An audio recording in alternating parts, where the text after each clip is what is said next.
नमस्कार दोस्तों, कैसे हैं आप सब। स्वागत है आप सभी का आपके अपने YouTube चैनल पर।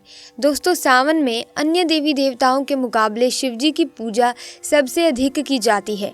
ये पूरा महीना ही शिवजी को समर्पित होता है। ऐसा कहते हैं कि सावन महीने में ही देवी पार्वती ने शिवजी को पति के रूप में पाने के लिए तपस्या शुरू की थी।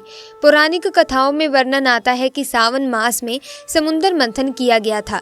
समुद्र मंथन के बाद जो हलाहल विष निकला उसे भगवान शंकर ने कंठ में समाहित कर सृष्टि की रक्षा की, लेकिन विषपान से महादेव का कंठ नील वर्ण हो गया। इसी से उनका नाम नीलकंठ महादेव पड़ा। विष के प्रभाव को कम करने के लिए सभी देवी देवताओं ने उन्हें जल अर्पित किया। इसीलिए शिवलिंग पर जल चढ़ाने का खास महत्व है। यही वजह है कि सावन मास में भोले को जल चढ़ाने से विशेष फल की प्राप्ति होती है। इस बार 2023 में सावन का महीना 4 जुलाई मंगलवार से शुरू हो गया है। सावन के पहले दिन इस साल का पहला मंगला गौरी व्रत भी है, जो माता पार्वती को समर्पित है। सावन के पूरे महीने शिव की आराधना श्रेष्ठ मानी जाती है। सावन सोमवार के दिन व्रत रखते हुए भगवान शिव की पूजा अर्चना करने से विशेष लाभ प्राप्त होता है। साल 2023 में सावन का महीना 4 जुलाई से 31 अगस्त 2023 तक चलेगा। इस बार सावन 59 दिनों का है, क्योंकि इस दौरान अधिक मास भी रहेगा। सावन में अधिक मास की शुरुआत 18 जुलाई 2023 से होगी और 16 अगस्त 2023 को इसकी समाप्ति होगी। ऐसे में शिव भक्तों के लिए सावन बहुत खास होने वाला है। दोस्तों, 19 साल बाद ऐसा दुर्लभ संयोग बना है कि सावन में अधिक मास होने के कारण 8 सावन सोमवार व्रत और 9 मंगला गौरी व्रत आएंगे। मान्यता है कि सावन के हर सोमवार पर शिवलिंग का रुद्राभिषेक और जलाभिषेक करने पर तमाम कष्ट दूर हो जाते हैं और जीवन खुशियों से भर जाता है। ऐसे में दोस्तों, हम जानते हैं कि सावन के इस पवित्र महीने में कौन सी गलती नहीं करनी चाहिए जिससे कि शिव नाराज ना हो। और सावन व्रत में ये फल कभी मत खाना, नहीं तो भगवान भोले बाबा आपसे क्रोधित हो सकते हैं, आपका व्रत टूट सकता है। आइए जानते हैं कुछ ऐसी सावधानियां जिसे भूलकर भी नहीं करनी चाहिए। लेकिन उससे पहले आपसे रिक्वेस्ट है कि अगर आपको ये वीडियो अच्छी लगे तो इस वीडियो को लाइक और शेयर करना ना भूलें। दोस्तों, आज की इस वीडियो में सबसे पहले हम जानेंगे कि कौन सा फल है जिसे सावन में भूलकर भी नहीं खाना चाहिए। दोस्तों, नंबर 1, सोमवार का व्रत हो या सावन का व्रत, आपको नाशपाती नहीं खाना चाहिए। दरअसल इस फल का नाम ही नाश यानी नाश करने वाला होता है, इसीलिए इस फल को व्रत में नहीं खाना चाहिए।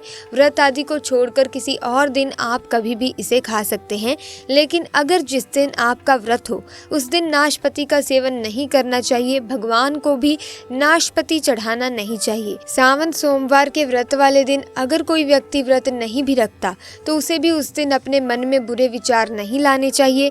ब्रह्मचर्य का पालन करना चाहिए और अनैतिक कार्य करने से सदैव बचना चाहिए।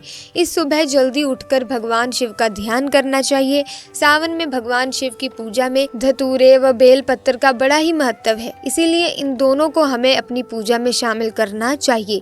सावन के महीने में बैंगन खाने से बचें। दोस्तों, कारण इसका यह है कि हिंदू शास्त्रों में बैंगन को अशुद्ध बताया गया है।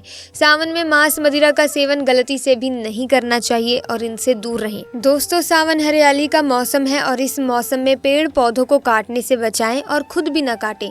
सावन सोमवार का व्रत शाम तक रखा जाता है और व्रत के दिन तीसरा पहर खत्म होने के बाद ही भोजन करें। दोस्तों, व्रत के दिन प्रातः जल्दी उठें और नित्य कर्म करने के बाद व्रत का संकल्प लें। यदि हो सके तो शिव मंदिर जरूर जाएं और वहां जाकर शिव का विधि विधान के साथ पूजन करें, अन्यथा घर पर ही शिव जी की पूजा करें। शिव जी की पूजा में गंगा जल, बेलपत्र, सुपारी, पुष्प, धतूरा इत्यादि का प्रयोग करें और भोलेनाथ की कथा भी पढ़ें। शिवजी जी पे जल या दूध चढ़ाने के साथ साथ नंदी और पार्वती जी को भी दूध या गंगा जल चढ़ाएं। प्रसाद के रूप में अपनी इच्छा अनुसार या फिर घी शक्कर का भोग लगाएं। धूप दीप से गणेश जी की आरती करें। अंत में भगवान शिव की आरती करें और प्रसाद का वितरण करें। दोस्तों, सावन के महीने में महादेव को ऐसे बेलपत्र कभी मत चढ़ाना, बहुत ही अशुभ माना जाता है।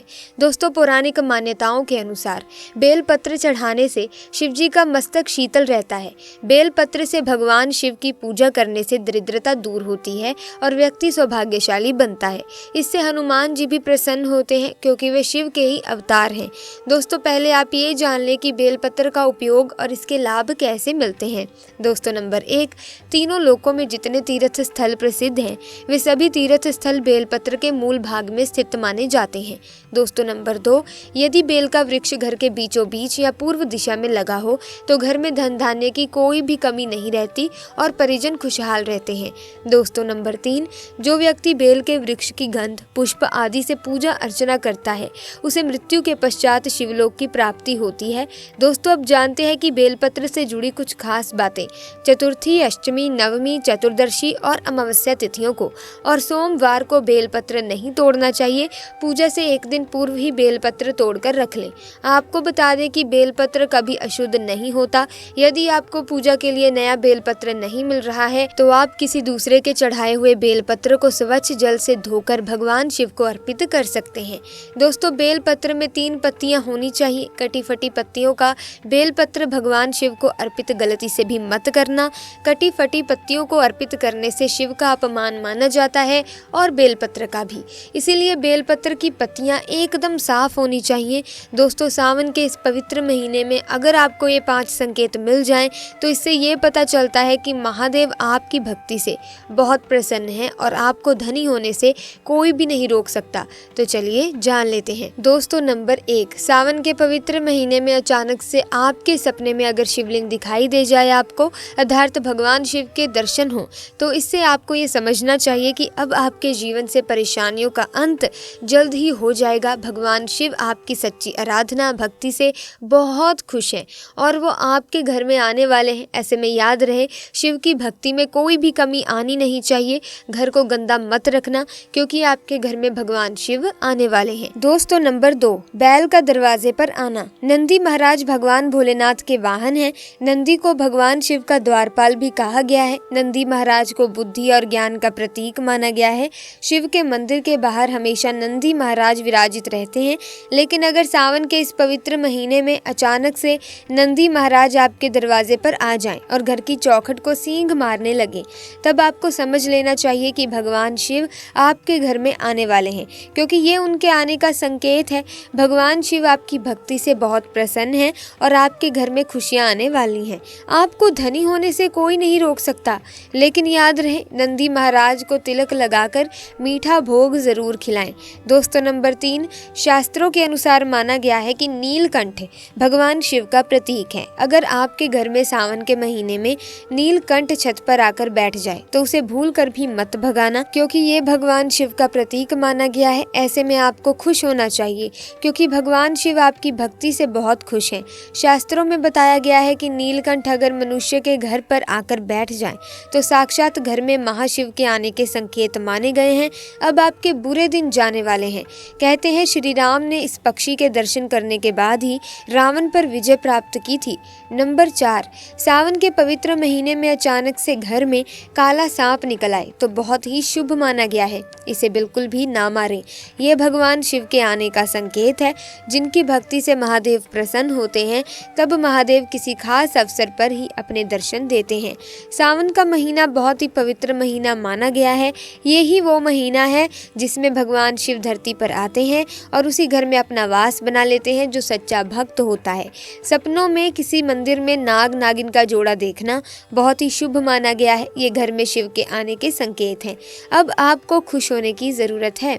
नंबर 5, सावन के शुभ अवसर पर सोमवार के दिन डमरू की आवाज़, घंटियों की आवाज़ सुनाई दे जाए तो ये अत्यंत शुभ माना गया है। इसका अर्थ ये है कि भगवान भोलेनाथ आपसे प्रसन्न हैं और जल्द ही आपके घर और जीवन में प्रवेश करने वाले हैं, जिससे आपका आर्थिक संकट दूर होकर जीवन में सुख समृद्धि आने वाली है। महादेव आपसे बहुत खुश हैं। दोस्तों, महादेव की कृपा पाने के लिए एक बार भगवान शिव का जयकारा अवश्य लगाएं।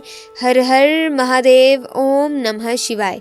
दोस्तों, महादेव शिव के लिए एक लाइक तो बनता है और साथ ही इस वीडियो को शेयर करें। और अगर अभी तक चैनल को ही सब्सक्राइब नहीं किया तो जल्दी से चैनल को सब्सक्राइब करके बेल आइकन को प्रेस करें ताकि आने वाली नई वीडियोस की अपडेट आपको मिलती रहे।